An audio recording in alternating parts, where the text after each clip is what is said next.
Hello my dear students, welcome to another video. So पिछले video में हमने resistance की बात की थी। इस वीडियो में हम रेजिस्टिविटी को अच्छे तरीके से करने वाले हैं। दोनों में काफी ज्यादा कंफ्यूजन होती है बच्चों को कि रेजिस्टेंस और रेजिस्टिविटी आखिर क्या होती है। दोनों में ऐसा लगता है बच्चों को कि सेम चीज है, लेकिन ये सेम चीज नहीं होती है। तो पिछले वीडियो में हमने रेजिस्टेंस की बात की थी और वहां से हमारे पास एक फॉर्मूला आया था, रेजिस्टेंस इज बराबर टू रो एल बाय ए। क्या ये फॉर्मूला आपको याद है? रो एल बाय ए। इसका मतलब ये है कि ये रेजिस्टेंस लेंथ ऑफ कंडक्टर पे डिपेंड करता है, एरिया ऑफ क्रॉस सेक्शन पे डिपेंड करता है। और ये क्या होता है? इसको बोलते हैं रो। ये जो सिंबल है इसको बोलते हैं रो।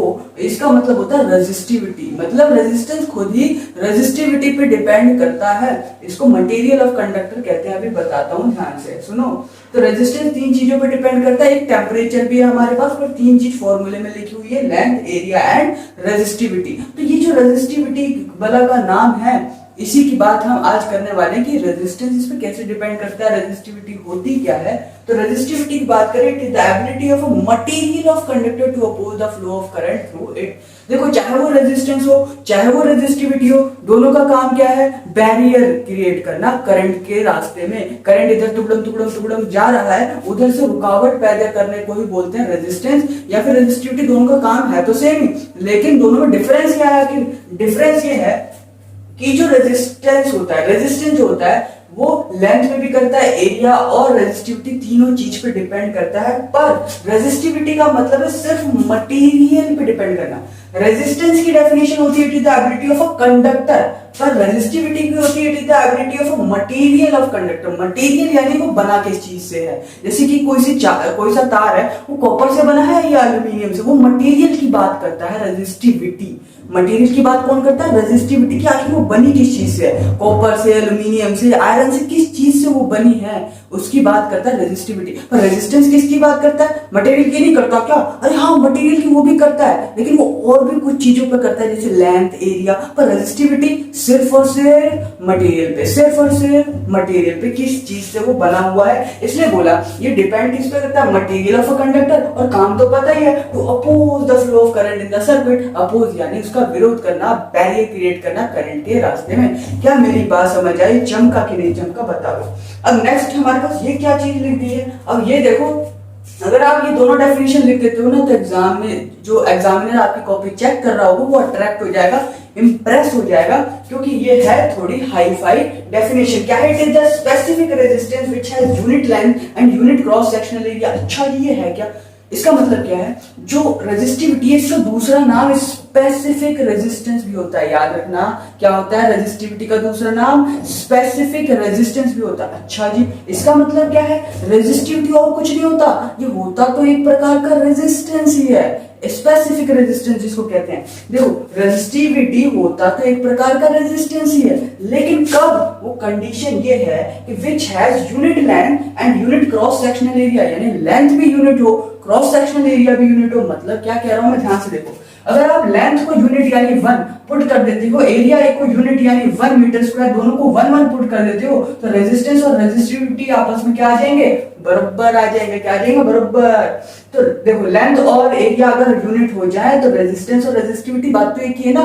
तो वही कहा है कि कुछ नहीं है, तो स्पेसिफिक रेजिस्टेंस कब? जब जो वायर की लेंथ हो वो यूनिट यानी 1 मीटर हो जाए और area 1 metre square, unit area हो जाए क्रॉस सेक्शन, तो जो रेजिस्टेंस आता है उसी रेजिस्टेंस को ही रेजिस्टिविटी कहते हैं।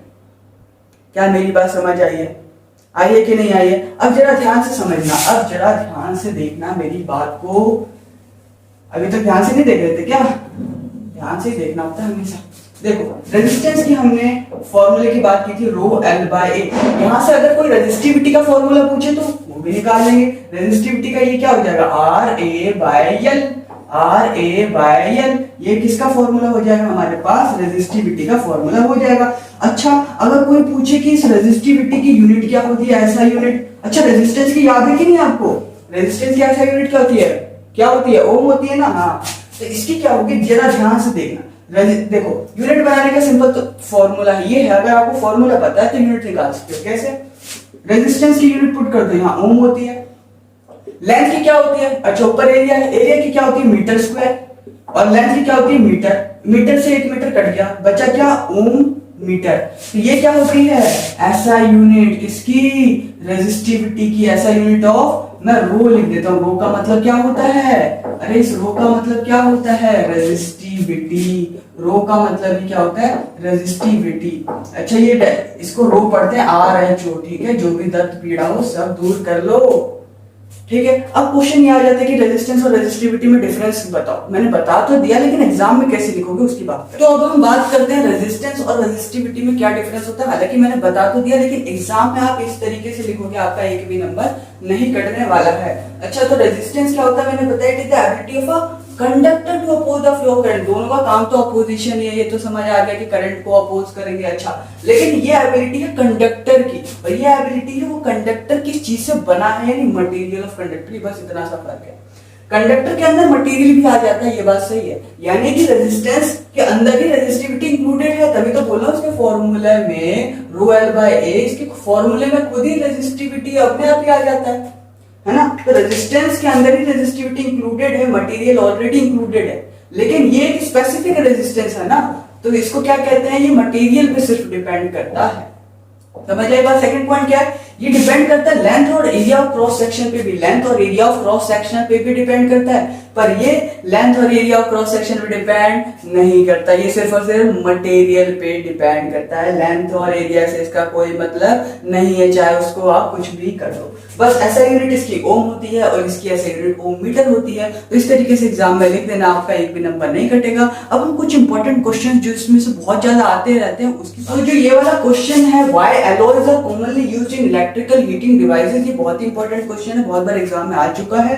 तो इसकी बातें करते हैं कि एलॉयज को इलेक्ट्रिकल हीटिंग डिवाइसेस में कॉमनली हम क्यों यूज करते हैं, मेटल्स को क्यों नहीं करते हैं। इसका रीजन ये है कि जो मेटल्स होते हैं उनसे ज्यादा रेजिस्टिविटी होती है एलॉयज की, मेटल से भी ज्यादा रेजिस्टिविटी क्या होती है, एलॉयज की। अब देखो यहां से कभी भी आंसर स्टार्ट नहीं करते हैं, आपको लिखना है alloys are commonly used in electrical heating devices because, है ना, ये क्वेश्चन से टेप देना, फिर यहां से टेपना है, because the resistivity of an alloy is higher than those of constituent metals. जिस मेटल से वो बना होगा उससे भी ज्यादा रेजिस्टिविटी किसकी होती है, उस एलॉय की, ठीक है। अच्छा उससे क्या होता है, and it does not oxidise at high temperature as well, यानी कि वो ऑक्सीडाइज नहीं होता है हाई टेम्परेचर में भी, यानी खराब नहीं होता, ये समझ सकते हो।